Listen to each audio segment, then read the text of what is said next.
Welcome back to my channel. காலையில் முதல் வேலையாக பால் காய்ச்சிட்ருக்கேன். ஸோ பசங்க எந்திரிச்சு வர்றதுக்கும் பால் காய்ஞ்சு நம்ம அவங்களுக்கு ரெடி பண்ணி கொடுக்குறதுக்கும் டைம் சரியாக இருக்கும். ஸோ ஒரு பக்கம் பால் கொதிக்கட்டும்.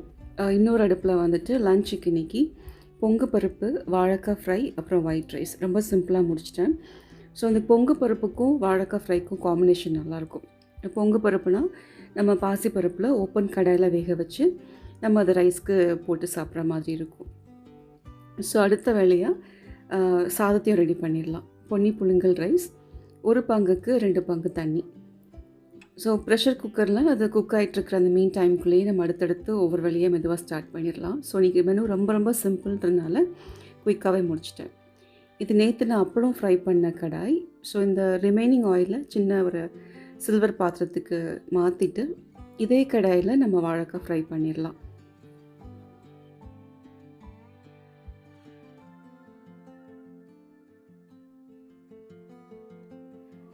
எண்ணெயை எப்பயும் போல் சின்ன ஆயில் கேனுக்கு மாற்றிட்டு அந்த எண்ணெயை அடுத்து தோசை இல்லை அடுத்த சமையல் பண்ணும்போது யூஸ் பண்ணிக்கலாம். ஸோ எண்ணெய் இருந்த பாத்திரத்தை மூடி வச்சுட்டு அடுத்து பொங்கு பருப்புக்கு சின்ன உலக்கில் ஒரு உலக்கு பாசிப்பருப்பு மெஷர் பண்ணிக்கலாம். இது நல்லா வாஷ் பண்ணிவிட்டு ஓப்பன் கடாயிலே தான் வேக வைக்கணும். ஸோ பாசிப்பருப்பு வேகிற அளவுக்கு தண்ணி ஆட் பண்ணிக்கலாம். ஸோ ஒரு பங்குக்கு 4 பங்குன்ற அளவு தண்ணி ஆட் பண்ணியிருக்கேன். கொஞ்சம் மஞ்சத்தூள், சீரகம், கொஞ்சம் பெருங்காயத்தூள் எல்லாம் சேர்த்துட்டு அது மெதுவாக கொதிச்சிட்ருக்கட்டும்.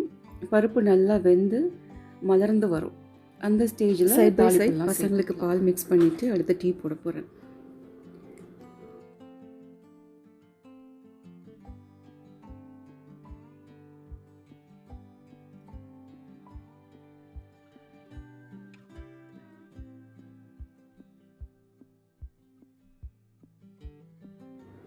சேர்த்து ஹெல்த் மிக்ஸ் குயிக்காக கரையணுன்றதுக்காக பால் சூடாக இருக்கும்போது நல்லா ஆற்றிடலாம். ஸோ இப்போ டீ போட்டுட்ருக்கேன். ஒரு பக்கம் பால் ஆறிட்டு தான் இருக்குது. ஸோ டீ ஒரு பக்கம் கொதிச்சிட்ருக்கும் போதே சைட் பை சைட் நம்ம பாலையும் பசங்களுக்கு ஆற்றி கொடுத்துடலாம்.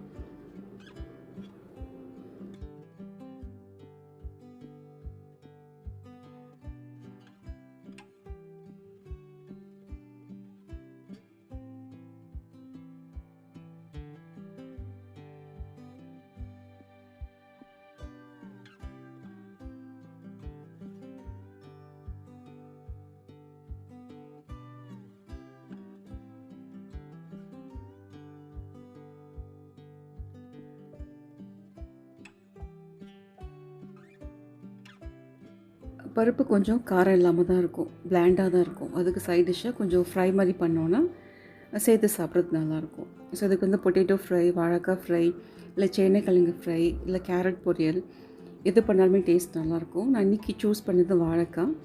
நல்லா வாஷ் பண்ணிவிட்டு எப்பயும் போல் தோலெல்லாம் எடுத்துக்கலாம். ஸோ ஒரு வாழைக்காய் எனக்கு சரியாக வரும். பசங்க அந்தளவுக்கு வாழைக்காய் சாப்பிட மாட்டாங்க. பட் இந்த மாதிரி எல்லா காயும் கொஞ்சம் கொஞ்சம் இன்க்ளூட் பண்ணால் தான் பசங்களுக்கு எல்லா டேஸ்ட்டுமே தெரியும். பிடிக்குதோ இல்லையோ அட்லீஸ்ட் 2 பீஸா சாப்பிடுவாங்கன்றதுக்காக ஒவ்வொரு காய் முடிஞ்ச அளவுக்கு இன்க்ளூட் பண்ணிடுவேன். ஸோ வாழைக்காய் சைஸ் வந்து தின் ஸ்லைசஸாக நமக்கு என்ன சைஸ் வேணுமோ அந்த அளவுக்கு ஏற்ற மாதிரி கட் பண்ணிக்கலாம்.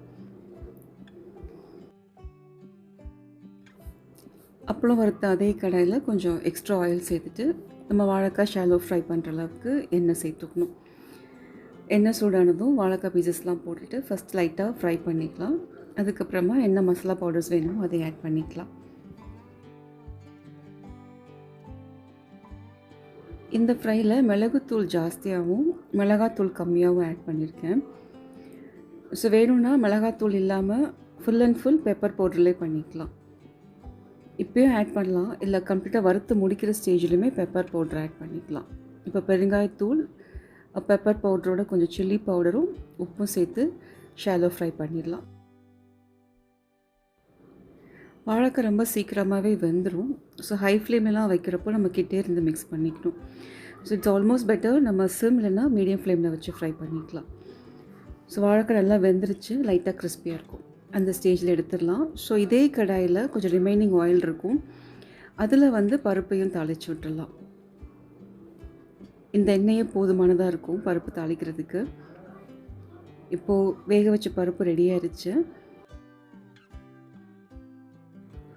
மறுபடியும் ஸ்டவ் ஆன் பண்ணிவிட்டு ஜஸ்ட் ஒரு நிமிஷம் ஒரு மீடியம் ஃப்ளேமில் வச்சுட்டு நம்ம ஆஃப் பண்ணிக்கலாம். இப்போ தான் உப்பு சேர்க்குறேன்.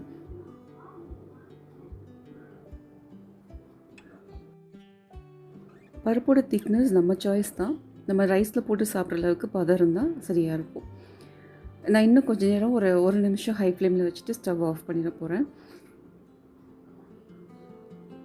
இப்போ பருப்பு ரெடி ஆயிடுச்சு. இன்னும் கொஞ்சம் நம்ம வத்த விட்டு எடுத்தோன்னா நம்ம சாதத்துக்கு தொட்டு சாப்பிட்ற பதத்துக்கு இருக்கும். இப்போ கருவேப்பிலை சேர்த்துட்டேன். அடுத்து தாளிச்சிடலாம். தாளிக்கிறதுக்கு கடுகு, சீரகம் வந்து கொஞ்சம் எக்ஸ்ட்ரா சேர்த்துருக்கேன், டேஸ்ட் நல்லாயிருக்கும். அது பொரிஞ்சதும் 4-5 வரமிளகா, காரம்னா வரமிளகா மட்டும்தான். ஸோ இந்த பருப்புக்கு நம்ம மிளகாத்தூள் சேர்க்க மாட்டோம், வெறும் ட்ரை சில்லிஸ் மட்டும்தான் அதோட ஸ்பைசஸ். ஒரு டேஸ்ட் அண்ட் ஃப்ளேவருக்காக ஒரே ஒரு ஸ்பூன் கீ ஆட் பண்ணிக்கலாம். ஸோ கீயில் அந்த வரமிளகா வதங்குற ஸ்மெல் ரொம்ப எக்ஸலண்ட்டாக இருக்கும். ஒரு ஃபுல் வெங்காயத்தை நல்லா வதக்கிட்டு பருப்போட ஆட் பண்ணிக்கலாம். பருப்பு ரெடி ஆயிடுச்சு. ஸோ இதை சாதத்தில் போட்டு சாப்பிட்றதுக்கும் இல்லை தொட்டு சாப்பிட்றதுக்குமே நல்லாயிருக்கும். ரொம்ப சிம்பிள் அண்ட் மைல்டாக இருக்கும். பருப்பு ரெடி ஆயிடுச்சு, மூடி வச்சிடலாம். இப்போ அடுத்து ரைஸுமே ரெடி ஆயிடுச்சு. ஸோ சாதம் நல்லா குழைவாக இருக்கும் போது இந்த பருப்பு போட்டு சாப்பிட்றதுக்கு நல்லாயிருக்கும். ஸோ அடுத்து ஈவினிங்க்கு வந்து பூரி தான் பண்ண போகிறேன். ஸோ அந்த டைம் தான் கவனித்தேன், மாவு ஆக்சுவலாக கம்மியாக இருக்குது, கோதுமை மாவு. ஸோ இருந்த வரைக்கும் கோதுமை மாவும் கொஞ்சம் மைதா மாவும் சேர்த்துக்கலாம், அதோட கொஞ்சம் ரவையும் சேர்த்துக்கலாம். ஸோ மெஷர் பண்ணி பார்த்ததில் 1.5 கிளாஸ் கோதுமை மாவு வந்தது. ரிமைனிங் கொஞ்சம் பேலன்ஸ் பண்ணுறதுக்காக 1 டம்ளர் மைதா மாவு. இது கூட ஜஸ்ட் ஒரு 1/2 கப் ரவை.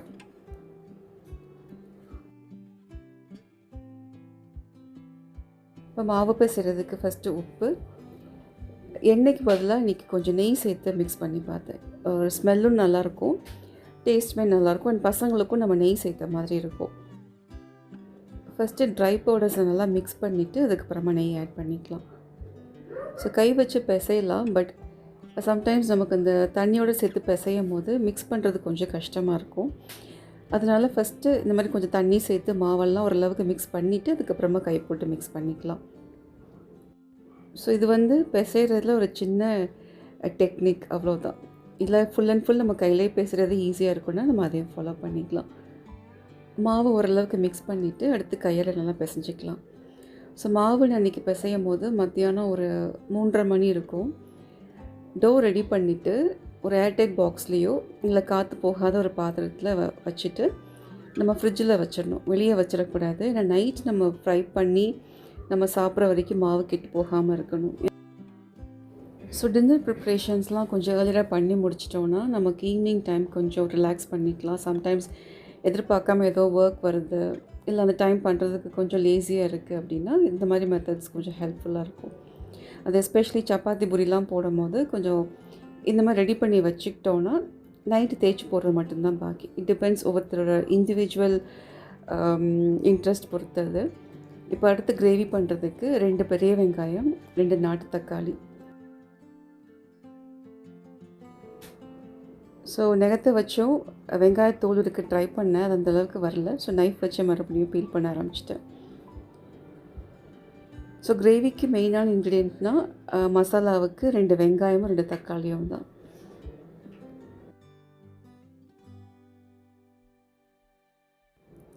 ஸோ பூரிக்கு சைட் டிஷ்ஷாக இல்லை சப்பாத்திக்குமே சாப்பிட்லாம். நல்ல ஒரு ஸ்பைஸியாக முட்டைலாம் போட்டு செய்கிறதுனால கொஞ்சம் பசங்களுக்கும் பிடிக்கும். ஸோ வெங்காயத்தை கட் பண்ணிவிட்டேன். அடுத்து தக்காளியை முடிஞ்ச அளவுக்கு ஃபைனாக கட் பண்ணிக்கலாம். சென்டரில் இருக்க சீட்ஸுமே ரிமூவ் பண்ணிட்டேன். நான் கிரேவியுமே ஈவினிங்கே செஞ்சு வச்சுட்டேன். ஸோ நைட் வந்து வேணும்னா ரீஹீட் பண்ணிக்கலாம், இல்லை அப்படியே கூட சாப்பிடலாம். ஏன்னா பூரி வந்து ஃப்ரெஷ்ஷாக தான் போட போகிறேன். ஸோ இப்போ இதுக்கு வந்து தேங்காய் எண்ணெய் தான் யூஸ் பண்ணுறேன். தேங்காய் எண்ணெயில் மிக்சட் ஹோல் ஸ்பைசஸ், கொஞ்சமாக சீரகம், அது பொரிஞ்சதும் கட் பண்ண வெங்காயத்தையும் லைட்டாக அது வதங்குறதுக்கு உப்பு சேர்த்து மிக்ஸ் பண்ணிக்கலாம்.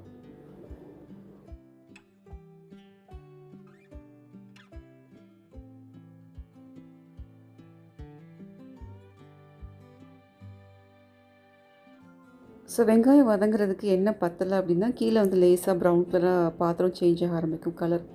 ஸோ அந்த டைம் வேணும்னா எக்ஸ்ட்ரா ஆயில் சேர்த்துக்கலாம். இல்லைன்னா வெங்காயம் வதக்கும் போது அந்த டேஸ்ட் வந்து மாறாமல் இருக்கும். அதுக்காக இப்போ கட் பண்ண டொமேட்டோஸை ஆட் பண்ணிவிட்டு அது லைட்டாக வதக்கிட்டு இப்போ ஸ்பைசஸ்லாம் 1 by 1 ஆட் பண்ணிக்கலாம்.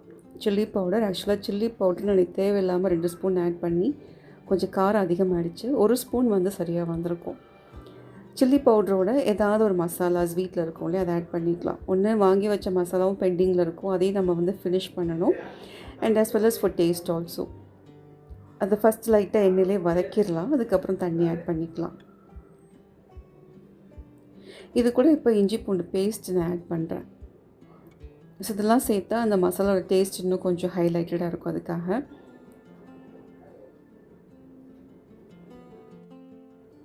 தண்ணி ஒரு 3 கிளாஸ் ஆட் பண்ணிக்கலாம். ஸோ இது வந்து லேசாக கடலை மாவு கரைச்சி விட்டு தான் மிக்ஸ் பண்ணி கொதிக்க வைக்க போகிறேன். ஸோ திக்னஸ்க்காகவும் and as well as for அந்த டெக்ஸ்சருக்காகவும்.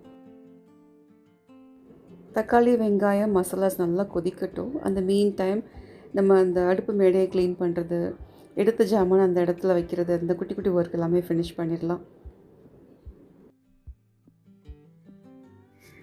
இப்போ பாதி கொதிச்ச டைமில் நிறைய கொத்தமல்லி சேர்த்துக்கலாம். டேஸ்ட் வைஸ்மே நல்லாயிருக்கும். நல்லா ஒரு பெரிய கைப்பிடி அளவு கொத்தமல்லி. இப்போது மசாலாவுக்கு தேவையான அளவுக்கு உப்பு அதையும் சேர்த்துட்டு ஒரு 2-3 மினிட்ஸ் நல்லா வேகட்டும். சிம்லே போட்டுக்கலாம்.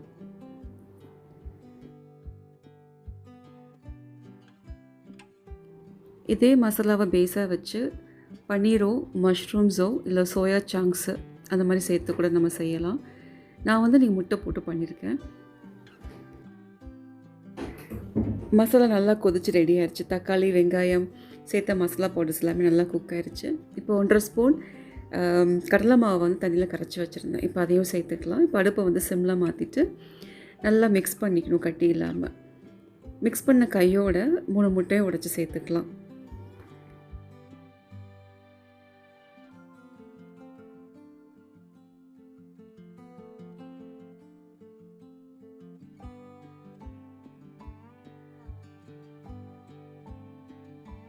முட்டை வேக கொஞ்சம் டைம் ஆகும், மூடி போட்டு வேக வச்சுக்கலாம். ஸோ அப்பப்போ லேசாக கீழே அடி பிடிக்காமல் இருக்கான்னு செக் பண்ணிக்கலாம்.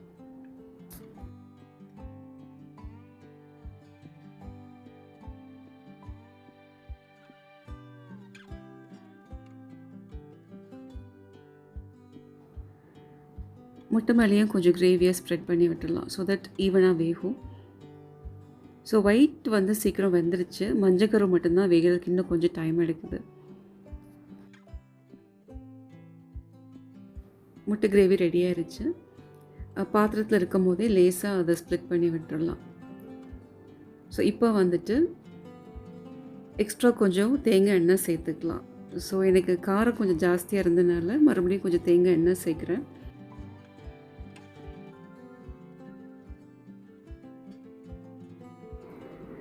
ஸோ நைட் 8 மணிக்கெலாம் பூரி போட ஆரம்பிச்சிட்டேன். ஏன்னா பூரியெலாம் நம்ம போட்டு முடித்து நம்ம சாப்பிட்றதுக்கே டைம் ஆகும். ஸோ இந்த மாதிரி டிஃபன்லாம் பண்ணுறப்போ கொஞ்சம் 8 மணிக்கெலாம் ஸ்டார்ட் பண்ணோன்னா சரியாக வரும். ஸோ மாவை தேய்ச்சி ஒரு பக்கம் ரெடியாக இருக்குது. எண்ணெயும் காய வச்சுட்டேன்.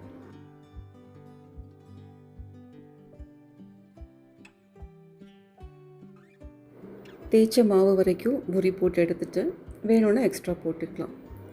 ஸோ இதுதான் எங்கள் வீட்டோட dinner, puri with egg masala curry. Thank you and happy food.